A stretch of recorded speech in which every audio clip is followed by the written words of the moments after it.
Author's note. Please be warned, as in this chapter there are mild references to the following: alcohol use, drug use, gore, sexual acts, sexual assault, and physical abuse. This is your warning. If you are triggered by any of these, then please click off this video. If you think you can handle it, then please carry on, but you have been warned.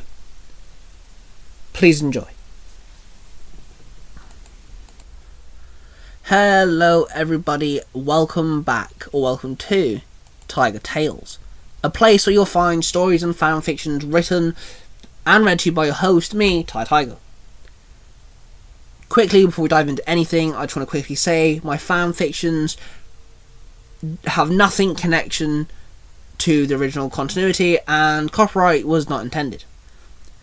Welcome to the Tiger Tales Marvel and DC fanfiction universe, or the TMDFU for short. The TMDFU is a universe where Marvel and DC have folded into one universe. And there's many tales in this universe, but they're all connected in some way or another. To understand the full storyline, you have to listen to all the stories. So I have created a playlist on the channel where you can listen to all the storylines in order and how they're meant to be listened. You can find that playlist on the channel. Today we introduce a new story to this universe, and with a new character.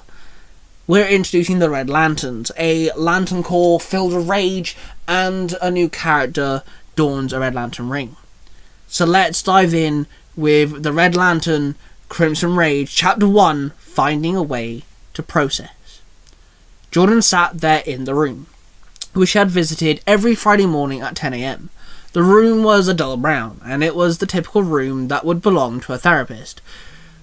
Opposite Jordan was Dr. Knight. He sat there, one leg over the other, with his notepad and pen in his hand. Jordan sat there in her blue and white summer dress. Her long blonde hair was up in a ponytail. She sat there and sighed.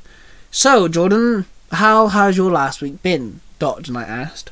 Same old, Jordan said in a huff. "Are you still having issues with your next door neighbour?" Dr. Knight questioned.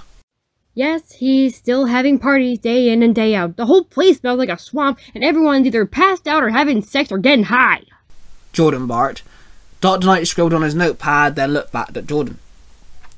"We are closing on this court date. How do you feel about this?" Dr. Knight asked her. I wish the electric chair was still a thing. Jordan sneered.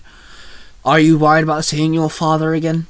Dr. Knight asked her, this time a bit more firmly. No, he's gonna be in handcuffs, and I'll be safe in the courtroom. Jordan sighed. She folded her arms as she became very uncomfortable.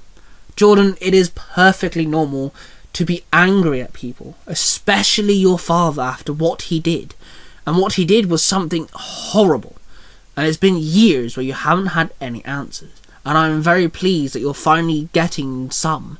But it's not the feeling, that emotion, that causes us issues. It's how we process and handle those emotions that cause us these problems," Dr. Knight explained. Jordan nodded in agreement. After the therapy session, Jordan walked into her block of flats. The thought of her father was playing on her mind.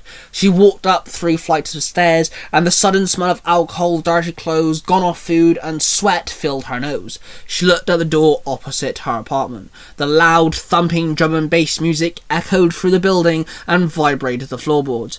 She put her key in the door and opened it. She walked in, making sure she locked the door behind her. Suddenly, her phone started ringing. She pulled it out of her small brown handbag and answered it. Hello? Jordan said.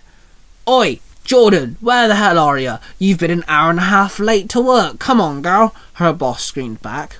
But boss, I told you I had therapy this morning. I wouldn't be in work today. Jordan replied. "Therapy? You really expect me to believe that?" her boss barked.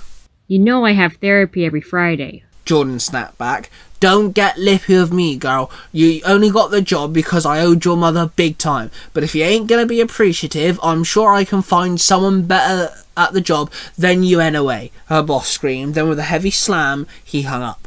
God damn it! Jordan sighed as she threw her phone on the table and slumped into her chair. The day rolled on incredibly slow, and finally evening approached. Jessica was putting on her last bit of makeup, then she headed out to the local pub. She got there, she walked in and found a table for two. She then waited for her girlfriend. 10 minutes went by. Jessica checked her phone, checking the time to see if her girlfriend had messaged, to see if she had signal, which she did. Then 10 minutes became 40 minutes. Then before she knew, Jordan had been waiting for almost 2 hours. She gave up and called her girlfriend. After 3 rings, she answered. "Hey Jordan, what's up?" her girlfriend answered. "What's up? I'm waiting for you," Jordan replied. "Oh crap, I'm so sorry, I totally forgot. We were meant to get drinks. I'm still in college, I'm studying," her girlfriend replied. "Allison, come on, I haven't seen you in 3 weeks," Jordan barked. "I'm so sorry. Rain checked?" Allison asked. "I guess so," Jordan sighed. "I'm so close," a man's voice said in the background. "Just do it and shut up," Allison snapped in a hushed voice. "Allison, who's with you?" Jordan asked sternly. No one, it's nothing, don't worry," Allison replied in a worrying tone. Then Jordan could hear a man grunting. "Are you having sex right now? With a guy?" Jordan barked down the phone. She clenched her free fist, digging her nails into her palm. "Jordan, it's not what it seems," Alice said in a panic. "Really? Because it seems that you just lied to me about studying. Instead, you're cheating with a slut who's supposed to be gay. Or did you just lie about that too?" Jordan snapped back. "Jordan, I'm sorry," Allison started. "Save it!" Jordan said through clenched teeth. Then she hung up the phone and threw it in her bag. She then got up and stormed over to the bar. "Double shot of cherry vodka, please," she asked the bartender. Who nodded back and went to pour her a drink. She took the shot glass off him and downed it in one. The vodka burning her throat, she wiggled her face slightly, then pulled out her bank card. "I would like to pay with card, please," Jordan said. The bartender held out the card reader. Jordan placed her bank card on it. The machine beeped and the screen read "card declined." She tried again, but it still kept on popping up saying "card declined." "Why isn't this working?" Jordan sighed. Suddenly, a rather dashing gentleman piped up. "Hey, barkeep, put it on my tab and get a lady another shot. I think she's had a rough day," the man said. Jordan smiled at the man. "Thanks, but what made you think I've had a rough day?" Jordan asked. "I heard you yelling down the phone. Your girlfriend cheating on you, I presume," the man said with a slight smile. "You would be correct. Seemed like she would rather bang some dude than be with me," Jordan said sadly. The bartender passed Jordan another shot. She took it and nodded to the gentleman, then downed it. Hey there, podcast listener. You enjoying what you're listening to? Well then, do I got a special treat for you. Storytime with Cosplay Dude 637. That's me. I'm your host, and I like to tell you stories. Stories that I personally enjoy. So, buckle up, get comfortable, because we're going on a wild ride. Whilst Jordan was in the bar, Mr. Pocket stood on the roof looking down at the city below. He placed down the briefcase and opened it. Inside were 10 different coloured rings. Each ring the same size and shape.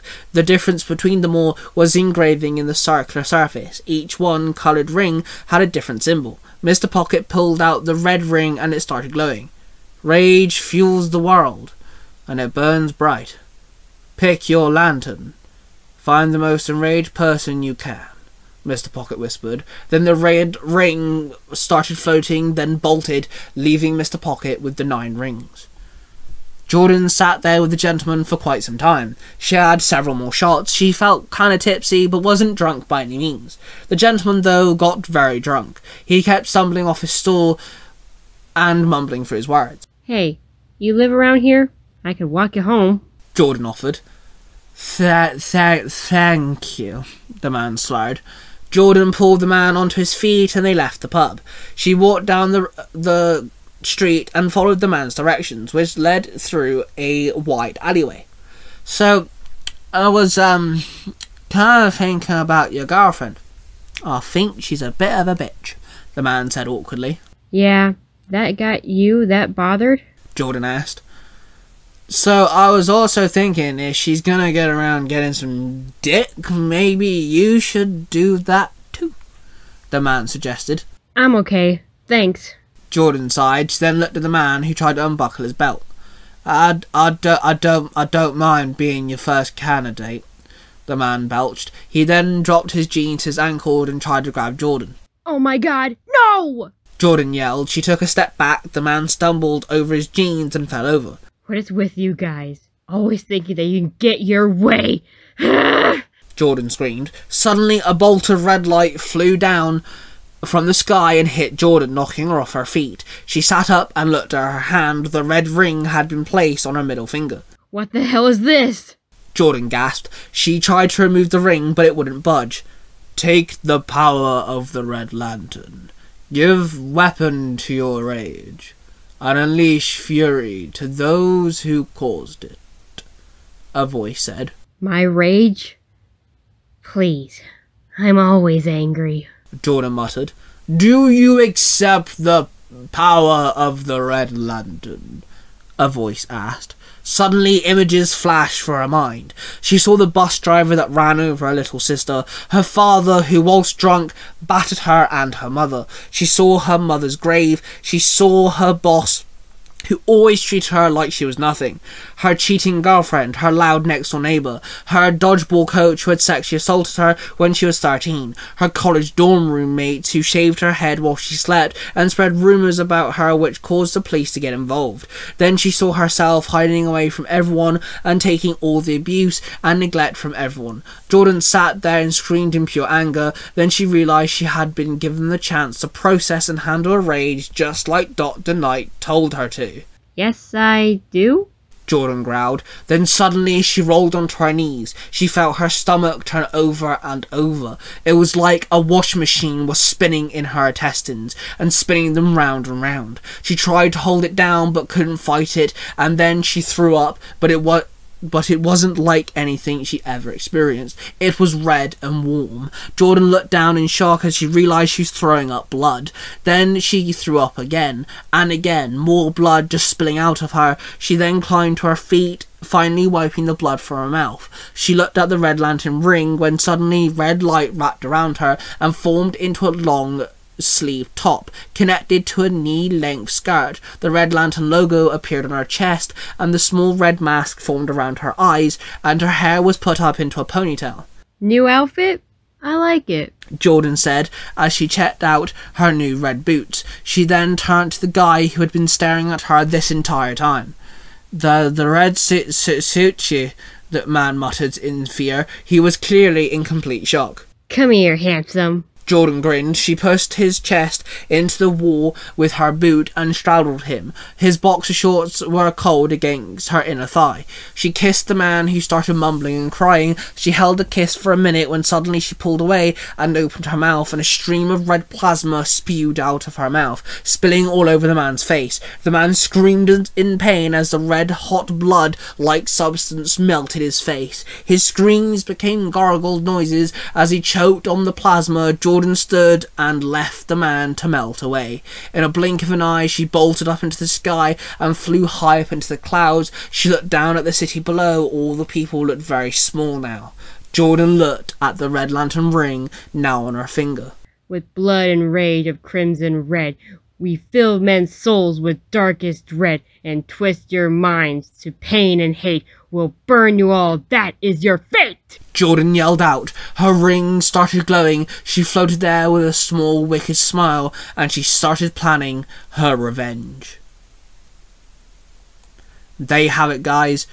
Our first introduction to the Red Lantern Crimson Rage. I hope you guys have enjoyed this chapter. Thank you all for listening. I want to give a quick shout out to Jordan, who voiced Jordan. She is a new addition to the Tiger Tales cast, and I absolutely love what she did. I hope you guys have enjoyed this story. Make sure you go check out the rest of the TMDFU, and more is coming in the new year. Don't forget to subscribe, hit that comment section with what you're thinking about the Red Lantern story and what you think is going to happen next. Don't forget to hit that like button, and I shall see you guys very soon.